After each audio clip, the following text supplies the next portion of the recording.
Hi everyone, my name is Sarah and welcome back to Everyday Consent. Today's episode is a bit rantier than usual, so apologies in advance if that's not what you come here for. But I just wanted to chat a bit about what frustrates me in a lot of conversations about consent. This applies to a lot of other important conversations too, but I tend to focus on consent because it's kind of my jam. And really this frustration is a big part of what drove me to make this channel in the first place. Before I start, let me be clear, I am thrilled by any consent-related discussion. The criticisms and frustrations that I'll share are not meant to imply that the conversations being had are wrong or worthless, but rather that the type of conversations we keep having are not enough alone and that we need more. More conversations about consent, but also more complexity in our conversations. Basically, my frustration is the tendency that I often see in discussions about sexual assault and rape culture, etc., to erase the difficulty of consent. It has become common practice to imply that it's so easy, just ask, and leave it at that. And I understand why that happens, I really do. Unfortunately, in the world today, we do need to cover the basics. We're not starting from zero on this issue, we're starting from pretty fucked up. And so that means that we have to spend time on points that seem really basic, like just ask, and don't rape people, and unconscious people cannot consent. And the thing is, we definitely need to have those discussions. 1 in 6 cis women in the United States will experience sexual assault in their lifetime, and 1 in 33 cis men will too. And we have a really big sexual assault problem on college campuses right now. Or at least we're paying attention to it right now. I imagine that it's not new. And so yeah, it can be really tempting when writing articles and student handbooks and workshops to get frustrated enough with the current state of things to start saying, seriously, you guys, it's not that hard, just ask. And it is sort of true. A lot of the basics of consent should be pretty easy, and laying them out so simply can be helpful to someone who may not have thought about it much before. I think the Consent is Like Tea blog is a really good example of this. Link in the description if you haven't seen it. That blog compares consent for sex to offering someone tea, and it breaks down that example to demonstrate how simple it is to ask and communicate and accept rejection when it comes to tea, and points out that it's kind of weird when we don't do that when it comes to sex. I think this blog was really helpful for people, myself included, because it frames consent as being simple and therefore easy and not scary. It made consent seem easily achievable, which is a great benefit of framing consent as simple. But I think the reason it did so much better than other similar explanations was because it did break things down step by step in a simple, digestible way, as you might to a child. So even this blog calling it simple still had to explain the concept quite thoroughly. Once you start talking about consent, I think it's really common to just think, wow, that is so basic and obvious. How could anybody not know that? But the thing is, it's really easy to not know that if nobody's ever explained it to you.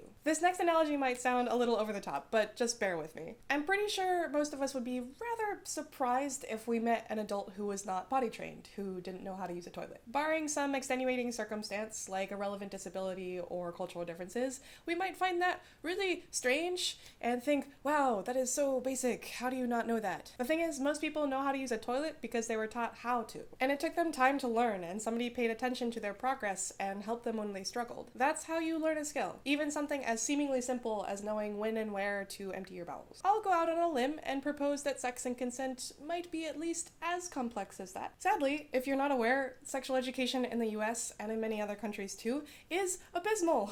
Even where there is formally taught sexual education, consent is rarely part of the curriculum. So it really isn't that surprising that we haven't all figured this out yet. And there isn't just a lack of education. Many other influences that teach us how to interact with each other, like society, culture, and media, tend to give actively non-consensual messages about sex and relationships. Like the romantic comedy trope of characters continuing to pursue romantic interests after being explicitly turned down, or popular songs repeating the phrase, "I know you want it."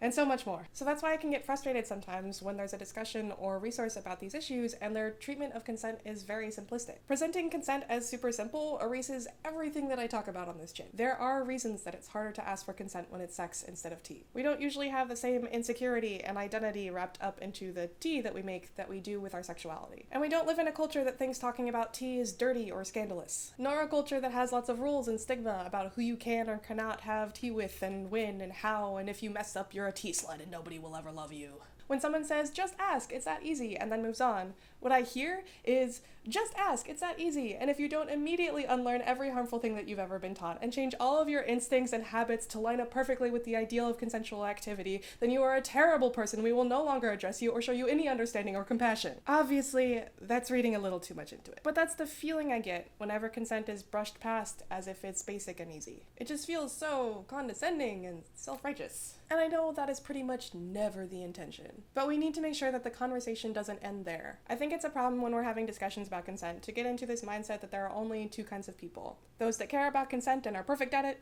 and those that are always malicious and trying to cause people harm. In truth, I think there are a lot of people that are trying and want to not cause harm, but are still screwing up sometimes. And I think those people are me, and I think they're my friends, and I think they're you too. Consent can be really hard. Understanding your body and how it experiences pleasure can be hard. Getting the nerve up to describe that to a partner can be hard. Paying attention to someone's nonverbal signals when you're really focused on your own desires can be hard. And heck, when you're really excited to be near someone you really like, even speaking at all can be hard. To be clear, when it comes to consent, it's really hard is not an excuse. You still need to try your absolute best, and that's really the distinction for me. Because I think this conflict comes about when there's one side saying, consent is really hard, I don't want to do it, and then another side saying, it's really easy, just f***ing do it. Whereas I think the truth lies somewhere in the middle, with consent is really hard, still f***ing do it, and let's work to get better at it. So to clarify, I don't at all want to sit on my high horse and say that everybody that's talking about consent is doing a terrible job and you all suck. That's not what I'm trying to say at all. I am so grateful and supportive of every article and book and blog post that's written, every workshop or lecture or discussion that is had about consent, regardless of whether it perfectly addresses every nuance that I want it to. Just adding another voice and having further discussion is great, and that's because I think the key is to talk about it more. Don't stop the conversations that present consent simplistically,